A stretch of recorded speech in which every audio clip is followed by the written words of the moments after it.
ഇന്ന് രാവിലെ ഞാൻ നേരെ പോയത് ടൗണിലേക്കായിരുന്നു. നല്ല ഫ്രഷ് ഫ്ലവേഴ്സ് നോക്കിയിട്ട് തന്നെ വാങ്ങിയിട്ട് വന്നു. ഇന്നത്തെ വർക്ക് എന്ന് പറഞ്ഞത് ഒരു ഫ്ലവർ ബൊക്കറ്റോയും ചോക്ലേറ്റ് ഹാമറും ഒരു കേക്കും കൂടെ വെച്ചിട്ടുള്ള വർക്കായിരുന്നു. അപ്പോൾ ഇന്ന് നമുക്ക് 9 മണിക്ക് തന്നെ ഈ കേക്ക് ഡെലിവറി ചെയ്യണമായിരുന്നു. എബ്രോഡിൽ നിന്ന് വന്ന ഒരു ഓർഡറായിരുന്നു. സർപ്രൈസ് ആയിട്ട് എത്തിക്കണം. അതുകൊണ്ട് ഞാൻ കുറച്ച് സ്പീഡായിട്ടാണ് ചെയ്യുന്നത്. കഴിഞ്ഞ ദിവസം എനിക്ക് ഇതുപോലെ ഒരു ഫ്ലവർ ബൊക്കറ്റിൻ്റെ ഓർഡർ ഉണ്ടായിരുന്നു. പക്ഷേ നമുക്കിങ്ങനെ എല്ലാ കളേഴ്സിലുള്ള ഫ്ലവേഴ്സും അവൈലബിൾ ആയിരുന്നില്ല. അപ്പോൾ ഇന്ന് എനിക്ക് എല്ലാ ഫ്ലവേഴ്സും കസ്റ്റമർ പറഞ്ഞ പോലെ തന്നെ എനിക്ക് കിട്ടിയിട്ടുണ്ടായിരുന്നു. അപ്പോൾ ഞാൻ അത് വെച്ചിട്ടൊന്ന് പെട്ടെന്ന് തന്നെ ഫ്ലവർ ബൊക്കറ്റ് സെറ്റ് ചെയ്തു. അപ്പോൾ ഇതിൻ്റെ പണിയും ഓൾമോസ്റ്റ് റെഡി ആയിട്ടുണ്ടേ. അപ്പോൾ ഇനി അടുത്തത് ഞാൻ ചെയ്യാൻ പോകുന്നത് ചോക്ലേറ്റ് ഹാമറാണ്. അപ്പോൾ ഞാനത് ഫുൾ വീഡിയോ എനിക്ക് എടുക്കാൻ പറ്റിയിട്ടുണ്ടായില്ല. കാരണം നമുക്കിത് കാണുമ്പോൾ ഏറ്റവും ചെറുതായിട്ട് സിമ്പിളായിട്ട് തോന്നും. പക്ഷേ ഓരോ കാര്യങ്ങളും അറ്റാച്ച് ചെയ്തിട്ട് ഇതിൻ്റെ കൂടെ ആക്കുമ്പോൾ ഒരുപാട് ടൈം എടുക്കുന്നുണ്ട് ഇത് സെറ്റ് ചെയ്യാൻ വേണ്ടിയിട്ട്. ഇതിൽ പല ചോക്ലേറ്റ്സും മിക്സ് ചെയ്തിട്ട് സെറ്റ് ചെയ്യാനായിരുന്നു കസ്റ്റമർ ആവശ്യപ്പെട്ടിട്ടുണ്ടായത്. അതുപോലെ ഞാൻ എല്ലാ ചോക്ലേറ്റ്സും കളക്ട് ചെയ്തിട്ടാണ് ഈ ഹാമ്പർ റെഡിയാക്കിയിട്ടുള്ളത്. അങ്ങനെ ഇതിൻ്റെ പണിയും ഓൾമോസ്റ്റ് തന്നെ കഴിഞ്ഞു.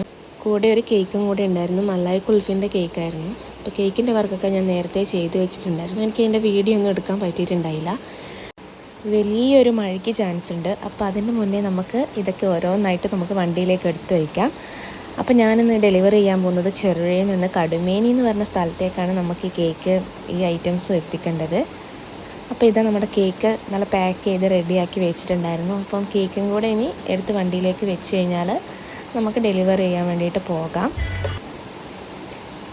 അപ്പോൾ സമയം ഇപ്പം തന്നെ കുറച്ച് ലേറ്റ് ആയിട്ടുണ്ടായിരുന്നു. അപ്പം ചെറുപുഴയിൽ നിന്നൊരു 10 മിനിറ്റ് ദൂരം ഇല്ല നമ്മുടെ ഡെലിവറി സ്പോട്ടിലേക്ക്. അപ്പം ഞാൻ പോകുന്നത് ചെറുപുഴ ചെക്ക് ഡാം വഴിയാണ്. അപ്പോൾ ഇതിലൂടെ നമുക്ക് പോകുമ്പോൾ നമ്മുടെ ആയന്നൂർ തീരമൊക്കെ ഇവിടുന്ന് കാണാൻ പറ്റും. അപ്പോൾ ഇവിടുന്ന് പോയിട്ട് നമ്മൾ നേരെ എത്തുന്നത് കമ്പല്ലൂരേക്കാണ്. അപ്പോൾ ഇവിടുന്ന് നമുക്ക് കുറച്ച് ദൂരം കൂടെ ഉള്ളൂ. അപ്പോൾ ചെറുപുഴയിൽ നിന്ന് കടുമേനി പോകാൻ ഒരു എളുപ്പ വഴിയാണ് ഈ ഒരു റോഡ്. അപ്പം നമ്മുടെ ഇത് ലൊക്കേഷൻ ഏകദേശം എത്തിയിട്ടുണ്ട്. സർപ്രൈസ് കൊടുക്കേണ്ട ആളിതാ പുറത്ത് തന്നെ നിൽക്കുന്നുണ്ടായിരുന്നു. ഭയങ്കര സർപ്രൈസായിപ്പോയി. അവരുടെ മക്കൾ അബ്രോഡാണ്. അപ്പോൾ രണ്ടുപേരും കൂടെ ചേർന്നിട്ടാണ് നമുക്ക് ഈ ഓർഡർ തന്നിട്ടുണ്ടായിരുന്നത്. എന്തായാലും ഞാനൊരു ഹാപ്പി ബർത്ത്ഡേ വിഷസൊക്കെ അറിയിച്ചിട്ടുണ്ട്. അപ്പോൾ നിങ്ങൾക്ക് ഈ വീഡിയോ ഇഷ്ടപ്പെട്ട് കഴിഞ്ഞാൽ ലൈക്ക് ചെയ്യാൻ എന്തായാലും മറക്കരുത്. അപ്പോൾ അടുത്ത വീഡിയോ ആയിട്ട് വീണ്ടും കാണാം.